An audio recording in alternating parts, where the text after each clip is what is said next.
Have you ever noticed how your mind feels like a master trickster? When it is time to do something difficult, something that demands effort and focus, suddenly your brain becomes very creative. It tells you not now. It invents excuses, distractions, reasons why you cannot move forward today. And most people obtain them instead of learning to control the brain. But let me ask you this: how many dreams have been buried? Not because they were impossible, but simply because the brain whispered, "It's too hard." How many opportunities have slipped through your fingers because comfort was more appealing than discipline? If you can be honest with yourself, you already know that the hardest battles are not fought in the world outside. They are fought in the silence of your own mind. And this is why you are here. Because somewhere within you there is a voice that refuses to settle. A voice that knows you are capable of more even if the mind resists. What if I told you that there is a way to force your brain to do the hard things, not by fighting against it but by understanding it? What if there is a method like the lotus that grows strong and pure even in the mud, teaching you how to rise above resistance without being dragged down by it? If you stay with me until the end, you will not only understand this method, you will carry with you a new perspective, a new tool that will change the way you face every challenge in life. Not tomorrow, not next week, but starting today. So sit with me, listen closely, and allow me to show you how to transform resistance into strength and weakness into power. When you take the first step into understanding why doing hard things feels like a battle, you must begin with awareness of the mind itself. The mind is not your enemy, but it is not automatically your ally either. Its primary job is survival. Survival does not mean growth. Survival does not mean fulfillment. Survival means keeping you alive with the least amount of risk, effort, and energy. This is why the brain avoids the difficult, the unfamiliar, the uncomfortable. It believes comfort equals safety. And so every time you're about to do something challenging, a quiet alarm goes off within you. This alarm takes the form of hesitation, procrastination, excuses, even physical tiredness. You may think something is wrong with you when this happens, but in reality it is simply the mind fulfilling its primitive duty. Think about it. When our ancestors lived in caves and jungles, taking the harder path could mean danger. Conserving energy, staying in the shelter, avoiding risk, these were strategies for survival. But now your environment has changed. You are not escaping predators or storms every day, yet the same brain remains. It still resists unnecessary exertion. Even when that exertion is exactly what leads to growth, success, and inner strength. That is why resistance is not a sign of weakness. It is a sign of old programming. Once you realize this, you stop blaming yourself and instead begin to see resistance as a natural signal that growth is near. The trouble begins when you mistake that resistance for truth. The mind whispers it is too hard and you accept it as reality, but reality is different. The truth is that your body, your spirit, your potential are capable of far more than the mind allows you to believe. The hard thing is not actually the problem. The belief that you cannot handle it is the problem. And this belief is planted and nurtured by a brain that is doing its best to keep you comfortable. If you look closely, you will notice that your greatest achievements in life so far did not come easily. They came with resistance. Learning something new, training your body, developing discipline, facing rejection. None of these were pleasant. And yet when you look back, those are the moments that gave you confidence, clarity, and identity. If you could achieve those things while resisting, imagine what could happen if you stopped running from the resistance and instead walked directly into it. The first step is to stop calling it suffering. Resistance is not suffering. It is the natural stretching of your limits. Just as a seed must break open to grow, just as muscles must tear to become stronger, your mind must face resistance in order to expand. Avoiding the hard thing may feel good in the moment, but it robs you of that expansion. Facing the hard thing may feel painful in the moment, but it is pain with purpose. And once you see the purpose, the pain loses its power over you. Every time you decide to do something difficult, the brain creates two paths. One path is familiar. It is the path of comfort, distraction, and postponement. The other path is unfamiliar. It is the path of effort, concentration, and temporary discomfort. The brain will always point you toward the first path. It is predictable, easy, and safe. But safety is not the same as fulfillment. The path of effort is the only one that brings transformation. It is the only one that leads to the person you want to become. So when the mind resists, recognize it not as an obstacle but as a compass pointing toward where growth lies. Notice the next time you are about to start something important. Maybe it is studying, exercising, practicing a skill, or having a difficult conversation. Notice how the mind immediately begins offering reasons to delay. It will say, "I am too tired, I don't have enough time, it's not the right moment. I will do it tomorrow." These are not truths, these are defense mechanisms. They are designed to protect you from discomfort, not to guide you toward your best self. When you see them clearly for what they are, they begin to lose their hold. You can look at them, smile, and say, "I understand why you are here, but I will continue anyway." The secret lies in the shift of perspective. When resistance appears, instead of fearing it or avoiding it, welcome it. Welcome it as a sign that you are exactly where you should be. Welcome it as a reminder that growth does not happen in the absence of challenge, but in its presence. Welcome it as proof that you are stepping outside the small box your mind has built for you. This welcoming transforms resistance from a wall into a doorway. It is also important to realize that the intensity of resistance is temporary. The brain screams loudly at the beginning of a hard task, but if you move through the first few moments, the voice grows quiet. Energy you thought you did not have suddenly appears. The focus you believed was absent suddenly sharpens. What felt impossible becomes manageable. The mind resists the beginning, not the journey itself. That is why the key is to take that first step without negotiation, without debate. Once you begin, the brain starts to adapt. When you practice this awareness again and again, something beautiful happens. You stop being afraid of resistance. Instead, you begin to expect it, even to look forward to it. Because you understand that resistance is not a signal to stop.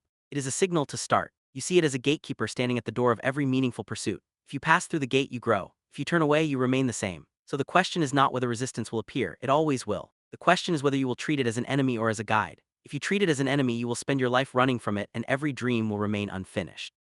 If you treat it as a guide, you will walk directly into it, and every dream will have a chance to come alive.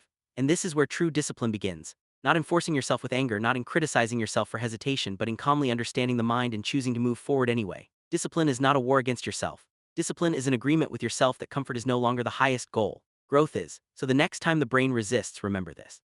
It is not trying to harm you, it is simply trying to protect you, but you are no longer satisfied with mere protection. You are here for transformation. You are here for growth, and growth will only meet you on the other side of resistance. If you look at the lotus flower, you will notice something remarkable. It grows in mud and still water that many would call unclean. And yet when it rises above the surface, its petals are untouched, pure and beautiful. This is not just a picture of nature.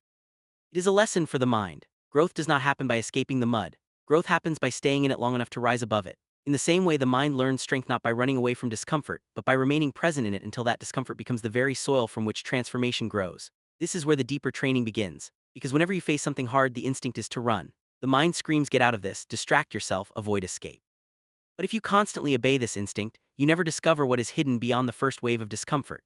It is like running away from the mud without realizing that the flower is waiting just beneath the surface, ready to bloom. Stillness in discomfort is one of the hardest disciplines to practice, and yet it is the doorway to true resilience. Think of the times in your life when you sat with an uncomfortable feeling rather than escaping it. Maybe sadness, maybe fear, maybe the frustration of learning something new. If you stayed with it even for a short while, you discovered that it began to lose its grip. The storm inside you calmed, and what once felt unbearable became something you could carry. This is proof that discomfort is never permanent. It shifts, it transforms, it softens. But you can only see this if you give yourself permission to stay still in its presence. The lotus does not fight the mud, and you should not fight discomfort either. Fighting only creates more resistance. Instead, allow yourself to be there, allow yourself to breathe through it, to watch the sensations rise and fall, to notice how thoughts try to push you away. And yet you remain seated in your task, in your focus, in your discipline. Every time you resist the urge to escape, you are training the mind to understand that discomfort is not danger. It is simply growth in disguise. Consider this. The greatest athletes, the wisest teachers, the strongest leaders, they are not the ones who live without discomfort. They are the ones who have practiced staying inside it until it no longer controls them. Their calmness in chaos, their clarity in pressure, their strength in adversity, all of it comes from stillness and discomfort. They have walked through the mud enough times to understand that it cannot stain them unless they allow it. The same applies to your daily life. Maybe you decide to wake up earlier to train your body, and the first sensation you feel is resistance. You are tired, the bed feels warm, and your mind whispers that one more hour will not hurt. If you give in, you miss the chance to bloom. But if you remain still in that discomfort, sit up, put your feet on the ground, and begin moving despite the feeling, you rise. Or maybe you are learning a new skill and frustration builds when progress is slow. The easy choice is to close the book, stop practicing, and numb yourself with distractions.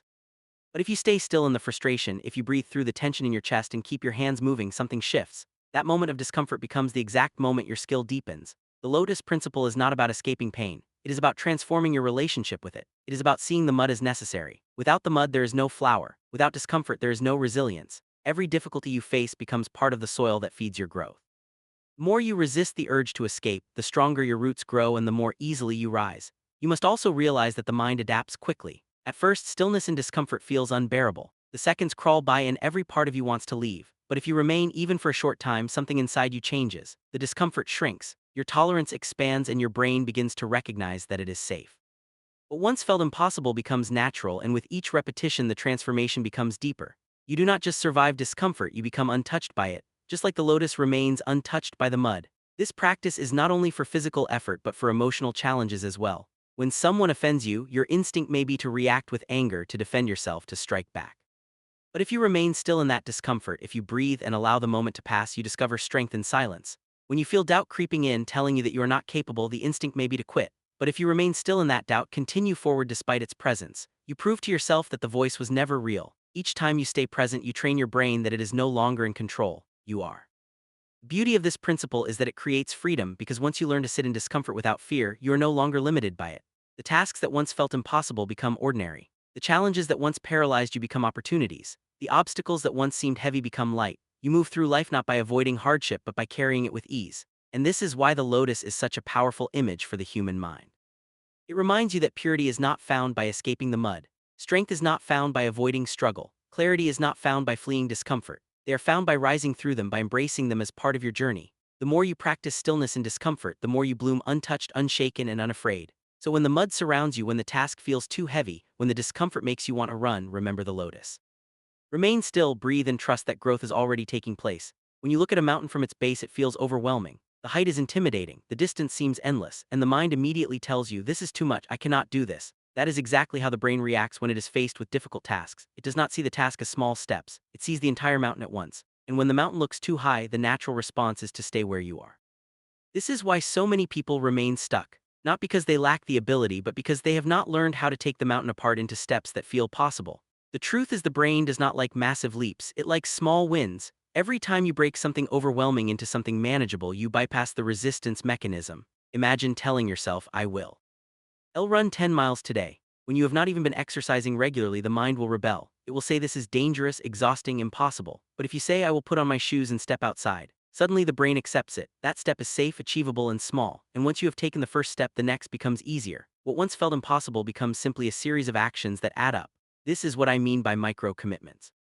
Instead of forcing the mind to accept the entire challenge at once, you train it with small, consistent actions. Each micro-commitment is like a seed planted in the soil. On its own, it may look insignificant, but over time, it grows into something that changes your life. The beauty is that the brain does not fight these small actions. It almost slips past its defenses, and before you know it, you are already in motion. Think about how a child learns to walk. The first step is clumsy, shaky, and small.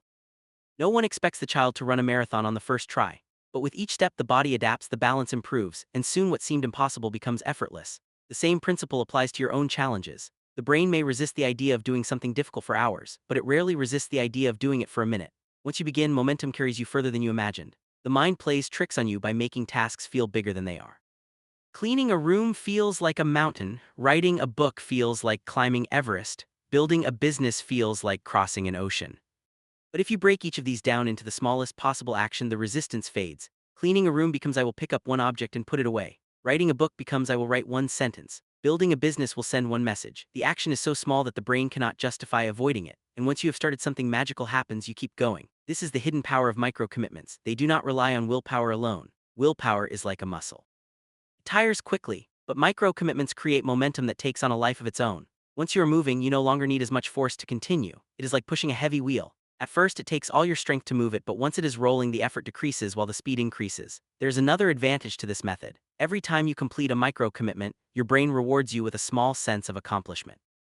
This release of satisfaction builds confidence, and confidence reduces resistance. You begin to associate hard things with positive feelings instead of dread. Over time, this rewires your brain. The tasks you once avoided become habits. The mountains you once feared become paths you travel without hesitation. People often underestimate the power of small actions because they seem too insignificant. But consider water dripping on a stone. One drop alone changes nothing. But repeated drops over time can carve through solid rock. Your mind and your habits work the same way. A single small action repeated daily reshapes your identity and builds strength that even the hardest tasks cannot resist. There is also a lesson in patience here. Micro-commitments are not about instant results. They are about gradual transformation. The lotus does not bloom overnight. It grows slowly through the mud until one day it opens in full beauty. Likewise, your small daily steps accumulate silently until one day you look back and realize how far you have climbed. The key is to trust the process and keep showing up. When you begin using micro-commitments, the resistance you once feared starts to dissolve. Instead of thinking, I must conquer the entire mountain today, you think I will take one step now. Instead of drowning in the weight of the whole task, you focus only on the next move. And in doing so, you free yourself from the trap of procrastination and fear. The mind can argue against big leaps, but it cannot argue against a single step. You must understand that greatness is not built in sudden bursts of effort. It is built in small, repeated choices that compound over time. The person who writes one page every day finishes a book. The person who exercises for 10 minutes each day builds a strong body.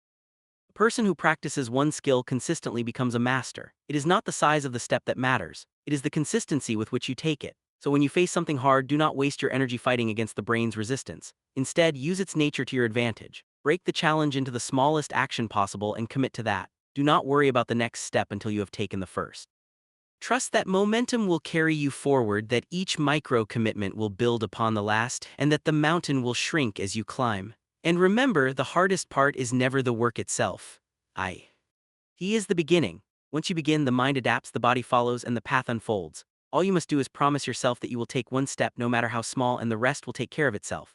In the beginning, discipline always feels forced. You must push yourself, remind yourself, sometimes even drag yourself to do the things that your brain resists. It feels heavy, unnatural, and tiring. But what most people never realize is that this stage is temporary. Just as the body adapts to repeated exercise, the mind adapts to repeated discipline. What feels like effort today becomes natural tomorrow. What begins as something you must consciously force eventually transforms into something you do without thought. This is the karma of consistency. The principle that what you repeatedly plant in your life eventually becomes the fruit you harvest without effort. When you first begin, the brain screams in protest. It says this is not who you are, this is too much. This is uncomfortable, but each time you ignore that voice and follow through anyway, you leave behind a small trace, a subtle imprint in your mind. That imprint becomes a pathway, and the more often you walk that pathway, the easier it becomes to walk it again. Over time, the pathway is so well traveled that the resistance disappears. What once felt like climbing uphill now feels like walking on level ground. Think of something you do every day without effort. Brushing your teeth, tying your shoes, turning off the light before bed. None of these actions take discipline anymore because repetition has carved them into your identity. Now imagine if you treated the hard things in your life the same way. Imagine if waking up early, practicing discipline, training your body, or focusing on your work became so natural that you no longer question them. That is what consistency does. It turns struggle into habit and habit into identity. The beauty of this transformation is that it does not depend on motivation. Motivation comes and goes like the wind. Sometimes it is there, sometimes it is not. If you rely on motivation, you will remain inconsistent. But if you build discipline through repetition, you no longer need motivation. You simply do what you have trained yourself to do. The karma of consistency ensures that your present effort becomes tomorrow's natural flow. At first, you may doubt this. You may think, I cannot imagine doing this hard thing every day, it feels too unnatural. But consider the many things you once struggled with that are now effortless. When you first learned to drive, every action required focus and energy. Now you drive without thinking about it. When you first learned to read, every word was difficult. Now you can read entire pages without effort. What changed? Consistency. The same principle applies to discipline in any area of life. Repetition turns the unfamiliar into the familiar. It is also important to understand that the karma of consistency is neutral. It will work for you or against you depending on what you repeat. If you consistently avoid the hard things, avoidance becomes your identity. If you consistently give in to distractions, distraction becomes your nature. If you consistently delay action, procrastination becomes automatic. But if you consistently show up even in small ways, showing up becomes your nature. If you consistently finish what you start, completion becomes automatic. If you consistently practice discipline, discipline becomes who you are. The choice is always yours and your actions write the story. This is why you must be mindful of the seeds you plant. Every action is a seed. The soil is your mind, the harvest is your character. You cannot plant seeds of avoidance and expect a harvest of strength. You cannot plant seeds of laziness and expect a harvest of resilience. Harvest always reflects the seeds. And once you understand this, you realize that consistency is not just about what you do. It is about who you are becoming. There will be times when progress feels invisible. You may practice day after day and wonder if anything is changing. But just like a seed planted beneath the soil, growth is happening even when you cannot see it. The roots are spreading, the foundation is forming, and one day the results break through the surface. This is why you must trust the process. The karma of consistency does not reveal itself immediately, but it never fails to deliver. Each time you act with discipline, you send a message to yourself. You are saying, this is who I am, this is what I value, this is the life I choose. Over time, these messages accumulate until they become your truth. You no longer question whether you are disciplined, you embody it. You no longer wonder if you can handle hard things. You already live as the person who does. Discipline stops being something you do and becomes something you are. And what happens when you reach this point? Hard things lose their weight. They no longer feel like heavy burdens. They feel like natural expressions of who you are. You move through them with calmness and confidence. People around you may wonder how you find strength, but for you it is no longer about strength. It is simply about alignment with your identity. You do the hard things because you have become the kind of person who does them. This is the reward of consistency. It is not only about achieving results, although results will come. It is about the quiet transformation that happens within you. It is about waking up one day and realizing that you no longer need to force yourself because what once was forced has become natural. It is about recognizing that the discipline you practiced yesterday has turned into the freedom you experience today. So remember, every act of discipline is more than just a task. It is a seed of identity, a step toward the person you want to be. And the karma of consistency guarantees that what you repeat you become, which means every hard thing you choose to face today is shaping a future where those hard things are no longer hard at. Thanks for watching. Please subscribe to the channel if you like the video.